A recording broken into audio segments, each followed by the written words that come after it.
రఘురామకృష్ణరాజు పెట్టిన కేసు తులసిబాబు మీద ఆరోపణ, ఆ తులసిబాబుని పెరేడ్లో గుర్తించడం, ఇదంతా ఒక ఎత్తు. అయితే ఇందులో గత 3 రోజుల నుంచి తులసిబాబుని విచారిస్తున్నారు. అయితే ఈ 3 రోజుల నుంచి ఏం రాశారు పత్రికల్లో?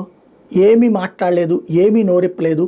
సునీల్ కుమార్తో పరిచయం ఎట్లా అంటే లాయర్గా చేశానని, లాయర్గా ఎట్లాగొచ్చిందంటే వైఎస్ఆర్ కాంగ్రెస్ పార్టీ హయాంలో వచ్చిందని, ప్రభుత్వ లాయర్గా అన్నటువంటి పాయింట్ ఒక్క దాంట్లో నోరు విప్పాడు. మిగతాది నీకు రఘురామకృష్ణరాజు ఎట్టా తెలుసు అంటే తెలియదు అన్నాడు, సునీల్ కుమార్ ఎట్టా తెలుసు అంటే ఈ విధంగానే తెలుసు అన్నాడు.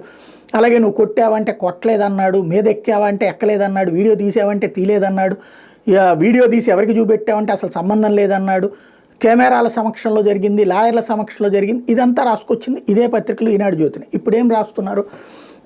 తులసిబాబు వెనకున్నది ఎవరు అన్న దాని మీద సునీల్ కుమార్తో ఆయనకు ఉన్నటువంటి సంబంధాల మీద కీలకమైన ఆధారాలు సేకరించారు. ఓ పక్కన ఏం మాట్లాడలేదని వీళ్ళే రాశారు, ఇప్పుడేమో కీలక ఆధారాలు సేకరించారని రాస్తున్నారు. ఏది నిజం అన్నటువంటి కనీసం వాళ్ళైనా ఆలోచించి రాస్తున్నారా, లేకపోతే ఏది రాసినా జనం నమ్ముతారనుకుంటున్నారా అంటే ఏదైనా అనుకోవచ్చు.